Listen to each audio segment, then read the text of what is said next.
Okay, Mark, here's that video I promised you. Okay, so inside here, I've pulled the distributor cap off right here. And so under the distributor cap, you have the rotor. And I got to thinking, I've had a failure of the rotor before. The rotor, even had a failure of the cap before. So you see this button right in the middle of the cap? That is spring-loaded. Oops, I can't point. There we go. So that is spring-loaded, that little guy right there is.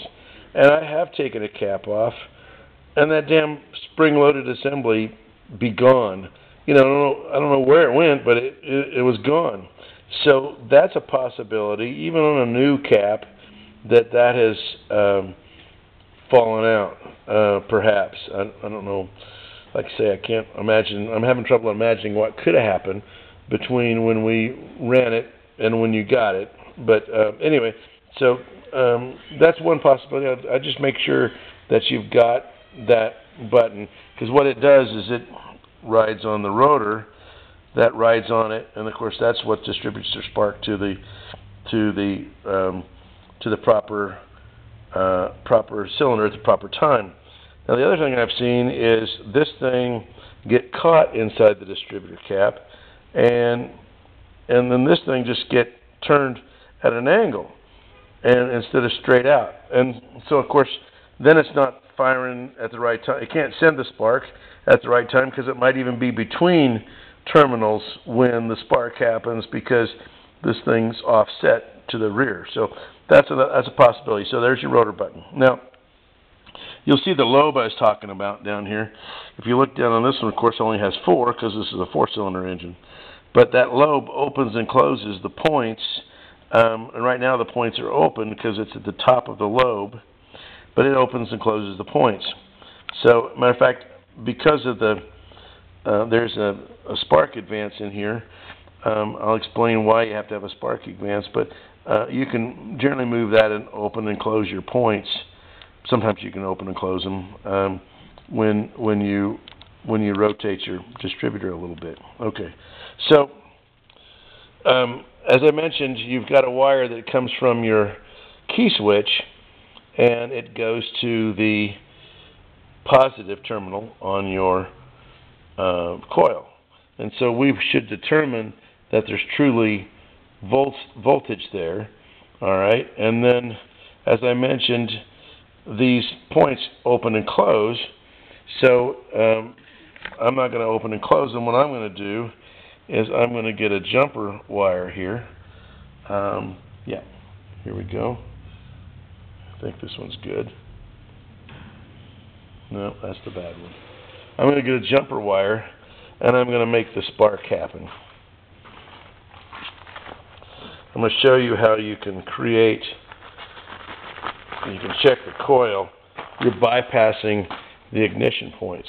All right, so here's the wire from the ignition points, or from your coil. And again, your ignition points is a switch that's downstream of the coil. Now, if I ground this wire right here to this surface, I got a little spark when I grounded it, and I got a little tiny spark when I take it loose. But what also is happening is when I'm doing that, I'm simulating opening and closing the points. And there's my high voltage spark coming from my coil wire. Okay, this wire right here, I've just got it laid up close to something that's grounded, and so you can see that I'm sparking there. Okay, and I'm just doing it by opening and closing. I'm doing the same thing as the points do when they open and close. So I'm just doing it with a piece of wire. Okay, and so I know my coil's okay, and I know I've got voltage to my coil, so I know all that stuff's working. And if I've still got it, if I still had a problem, I'd know that my spark problem is somewhere in my distributor here, in my points. So I can actually do the same thing if I put my jumper on one side of my points, and I can just close them. Right? I'm closing my points. Closed, open, and I'm getting my spark up here. So that's what happens when the points open and close. Okay, So, so if your points are not adjusted properly, they can be adjusted improperly two ways.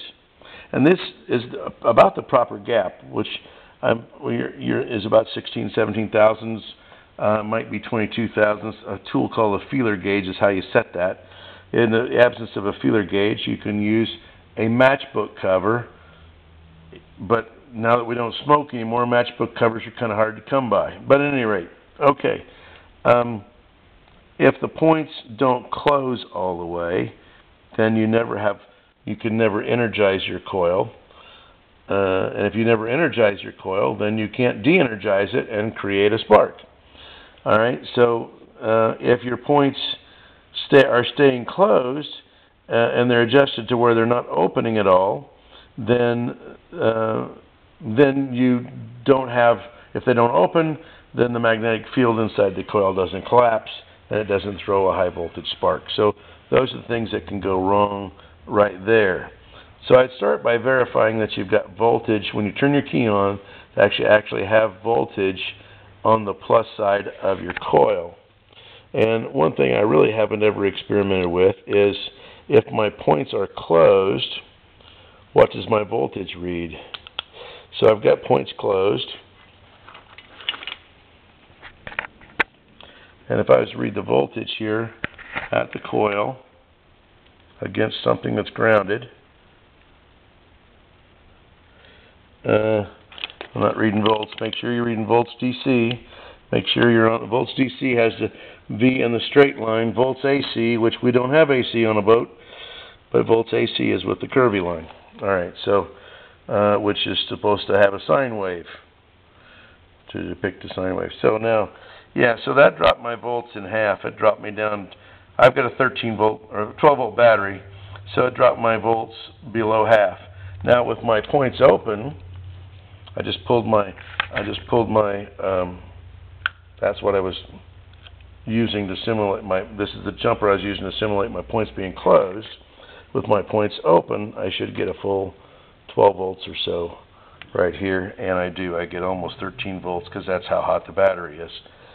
So if your points are closed, you should end up with, so you have a 6 volt system, so if your points are closed, you should end up with 2 or 3 volts. If your points are open, you should show 6 volts. So let's see. Now the other place that I have experienced problems is in this terminal, that the terminal went to ground. The other place I've had it, there's a little piece of cardboard back here between this thin piece of copper is how the power gets from the terminal to one of your ignition points, one of your points on here. So I have had that ground out against the outside of the distributor. So where it didn't matter if the points were open and closing or not, because that's where my circuit was being made right there. It was just coming from here and going short-circuiting, and it didn't matter whether my points were opening and closing. So anyhow, I'm going to get this thing posted, and I'm going to send you a drawing here in just a minute. But anyhow, let me get this sucker posted. All right, later.